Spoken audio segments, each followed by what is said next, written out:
Radhe Radhe friends, करवा चौथ की हार्दिक शुभकामनाएं। फ्रेंड्स, आप सबको कैसे हैं आप सब। करवा माता की कृपा आप सब पर बनी रहे।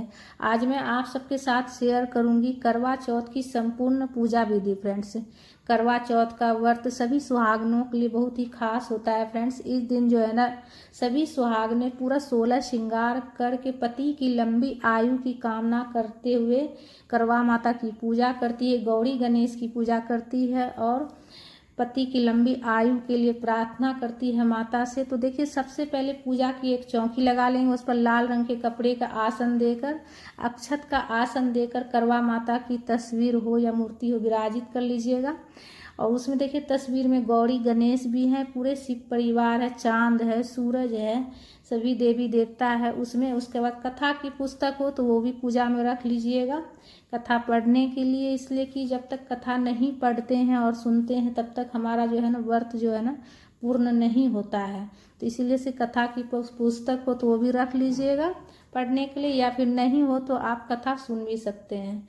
उसके बाद हम अक्षत से अष्टदल कमल बना लिए हैं। अक्षत को, चावल को हल्दी से हम कलर कर लिए थे और धातु से बना हुआ एक करवा हम लिए हैं, उसमें हम कलावा बांध दिए हैं और एक लोटा स्वच्छ जल लिए हैं और उसमें गंगा जल हम मिला दिए हैं।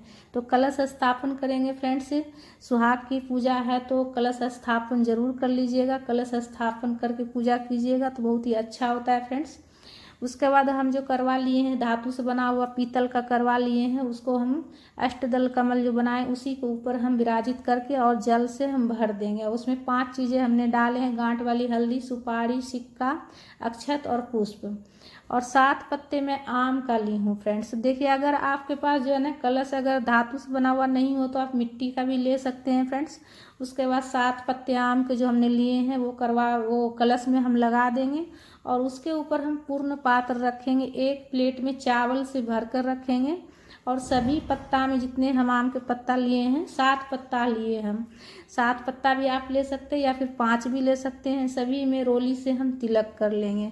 ठीक है, उसके ऊपर फिर हम दीपक रख लेंगे, दीप कलश की स्थापना करेंगे। फ्रेंड्स, तो और उसके बाद सबसे पहले हम दीपक प्रज्वलित कर लेंगे। उसके बाद दीपक प्रज्वलित कर लेंगे कलश के ऊपर। आप चाहे तो देखिए श्री कलश की भी स्थापना कर सकते हैं। दीपक के जगह पर आप जो है ना नारियल में कलावा लपेट कर रख लीजिएगा तो श्री कलश की स्थापना हो जाएगी। उसके बाद एक और हम दीपक प्रज्वलित कर लेंगे और अक्षत का आसन देकर हम दीपक को रख लेंगे।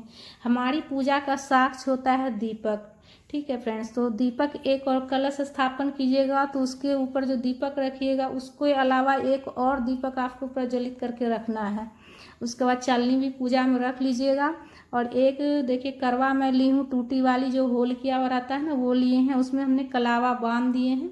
और एक और करवा हमने लिए हैं मिट्टी का, दोनों करवा हमने मिट्टी के लिए हैं और दोनों में कलावा बांध दी हैं। तो आप चाहे तो देखिए एक मिट्टी का और एक आप जैसे चीनी का भी ले सकते हैं, या फिर आप जो है ना किसी धातु से बना हुआ करवा हो तो वो भी ले सकते हैं। एक मिट्टी का और एक धातु का ले सकते हैं, या फिर दोनों ही आप मिट्टी का ले सकते हैं। करवा में जल भर लीजिएगा, गंगा जल मिलाया हुआ जल भर लीजिएगा, अक्षत डाल दीजिएगा और एक चांदी का सिक्का हो या चांदी का छल्ला हो तो करवा में डाल दीजिएगा जल के साथ में। और उसके बाद अक्षत का आसन देकर हम करवा को रख देंगे। करवा को ढककर रखना है। और दूसरा हमने जो करवा लिए हैं मिट्टी का, उसमें मैं बाजरा भर रही हूँ। तो देखिए, आप कोई अनाज भी भर सकते हैं, खील, बतासा, मिठाई भी भर सकते हैं। अक्षत रखकर हम एक और जो करवा लिए वो भी रख देंगे। तो आप इसमें अनाज भी भर सकते हैं फ्रेंड्स, या फिर फीका खील, मीठा खील, या फिर बतासा, मिठाई भी भर सकते हैं। तो जिस करवा में हमने जल भरे हैं उसमें जो होल किया हुआ है उसमें हम एक सिक में कॉटन लपेट कर हम जो होल किया हुआ है उसमें हम लगा देंगे। आप चाहे तो उसमें सिक भी लगा सकते हैं, बहुत से जगह पर सिक लगाया जाता है फ्रेंड्स। उसके बाद दोनों करवा के ढकने के बाद दोनों करवा के ऊपर कुछ मीठा रख दीजिएगा, मिठाई मतलब रख देना है आपको। उसके बाद हम देखिए सभी भगवान जी को जल के छींटे देकर भाव स्नान करा लेंगे और करवा माता को चुनरी समर्पित करेंगे। उसके बाद तस्वीर में जितने भगवान जी हैं, गणेश जी हैं, गौरी माता है, भोलेनाथ है, पूरा शिव परिवार है, चांद है, सूरज है, करवा माता है, सभी को रोली से कुमकुम से तिलक कर लीजिएगा। भोलेनाथ को चंदन से, और जो करवा है उसमें भी तिलक कर लीजिएगा, और जो कलश है उसमें भी तिलक कर लीजिएगा। दीपक का भी पूजा कर लीजिएगा, उसमें भी तिलक कर दीजिएगा, और हल्दी से भी तिलक कर दीजिएगा दोनों करवा में। और गौरी माता को भी हल्दी से तिलक कर दीजिएगा, और करवा माता को भी हल्दी से तिलक कर दीजिएगा। सुहाग की पूजा है तो इसलिए हल्दी पाउडर से भी जरूर तिलक कीजिएगा फ्रेंड्स। उसके बाद जो भी पुष्प हो आपके पास, फूल हो, माला हो, पूजा में तो पूजा में जरूर चढ़ा लीजिएगा। फूल माला जो भी हो पुष्प समर्पित कीजिएगा करवा माता को, गणेश जी को। और जो कलश स्थापन किए हैं उसके ऊपर भी एक पुष्प समर्पित कर दीजिएगा। और जो है ना रक्षा सूत्र जो कलावा होता है ना, वो पूजा में जरूर रख लीजिएगा। जब चंद्रदेव की पूजा कीजिएगा तो उस टाइम पति के हाथ में बांधा जाता है, ठीक है, तो पूजा में जरूर रख लीजिएगा। चंद्र पूजन के समय, चंद्र देवता की पूजा करने समय आप पति के हाथ में कलाई में बांध दीजिएगा, दाहिना कलाई में, दाहिने हाथ में। उसके बाद माता को सुहाग की सामग्री चढ़ा लीजिएगा, ठीक है, चुनरी, चूड़ी, सिंदूर, बिंदी, जो भी सुहाग की सामग्री हो आपके पास चढ़ा लीजिएगा। उसके बाद माता को भोग लगा लीजिएगा। भोग में सबसे पहले जल का भोग लगा लीजिएगा, मिठाई का भोग लगा लीजिएगा, फल फ्रूट का भोग लगा लीजिएगा माता को। उसके बाद देखिए सासू माँ के लिए बायना निकाल लीजिएगा। बायना में आप जो है ना सासू माँ के लिए वस्त्र निकाल लीजिएगा और सुहाग की सामग्री, और उसके ऊपर कुछ दक्षिणा जरूर रख दीजिएगा, ठीक है। उसके बाद हाथ में अक्षत लेकर, कथा की पुस्तक हो तो कथा पढ़ लीजिएगा। अगर नहीं हो कथा की पुस्तक आपके पास तो देखिए, अगर आप तस्वीर लेते हैं उसमें भी कथा लिखा हुआ रहता है तो उसमें भी आप पढ़ सकते हैं। नहीं तो आप फोन में भी सुन सकते हैं, किसी पंडित ब्राह्मण से भी सुन सकते हैं। तो हाथ में अक्षत लेकर पढ़ना और सुनना है आपको, ठीक है। और उसके बाद हाथ में जो अक्षत है थोड़ा सा माता के चरणों में समर्पित करेंगे और थोड़ा सा अपने आंचल में बांध लेंगे।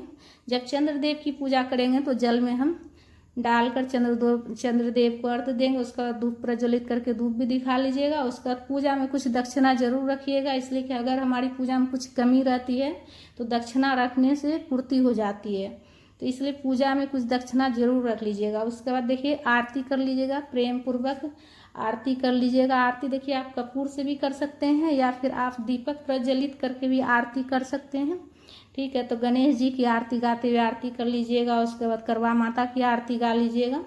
उसके बाद जल से हम जो है 3 बार घुमाकर आचमनी कर लेंगे। उसके बाद माता से क्षमा याचना सबसे पहले कीजिएगा। उसके बाद पति की लंबी आयु के लिए प्रार्थना कीजिएगा। उसके बाद करवा फेरना है, तो देखिए करवा 7 बार फेरा जाता है। इस तरह से 7 बार फेरिएगा। और करवा फेरते समय आपको बोलना है करवा माता सुहाग लो सुहाग दो, करवा माता सुहाग लो सुहाग दो। इस तरह से बोलते हुए 7 बार करवा जब फेरिएगा तो इस तरफ वाला करवा आपका इस तरफ आ जाएगा, तो जल से भरा हुआ जो करवा है वो इस साइड आ जाएगा। और इससे हम चंद्रदेव की पूजा करेंगे, अर्घ देंगे, चंद्रमा की पूजा कर लेंगे। और जो दूसरा तरफ जो कलश करवा गया है जिसमें हम अनाज भरे हैं, वो जब हम सासू माँ को बयाना देंगे तो उसी सासू माँ को दे देंगे। और जो मिठाई है ऊपर में जो हमने रखे हैं वो भी हम सासू माँ के दे देंगे, ठीक है, बायने के साथ में ही दे देंगे। उसके बाद माता को सुहाग दे दीजिएगा, सुहाग ले लीजिएगा माता से। तो अपने जो आंचल जो रहता है ना, चुनरी का आंचल, उसी से जो है ना माता को सुहाग दीजिएगा। और उसके बाद 5 बार सुहाग देने के बाद सिंदूर से, उसके बाद माता से भी आप 5 बार सुहाग ले लीजिएगा, ठीक है। उसके बाद चंद्रमा की पूजा कर लीजिएगा। चंद्रमा की पूजा करने के बाद पति की पूजा कर लीजिएगा। चंद्रदेव को सबसे पहले जल चढ़ाइएगा, जल से अर्घ दीजिएगा। जो करवा है उसी से आपको जल चढ़ाना है, ठीक है। उसके बाद चंद्रदेव की पूजा करने के बाद पति पूजन करके पति के हाथ से आप जल पीकर अपना व्रत खोलिएगा। और जो वायना है वो सासू माँ को देकर प्रणाम कर लीजिएगा, आशीर्वाद ले लीजिएगा। फ्रेंड्स, अगर पास में अगर सासू माँ नहीं हो तो उनके नाम से जो वायना निकाले हैं वो रख दीजिएगा। और जब भी सासू माँ से मुलाकात हो, भेंट हो तो उनको दे दीजिएगा। और फ़ोन पर बात करके आशीर्वाद जरूर ले लीजिएगा, इसलिए कि जो है ना ये व्रत जो है ना बड़े बुजुर्ग का आशीर्वाद के बिना अधूरा होता है।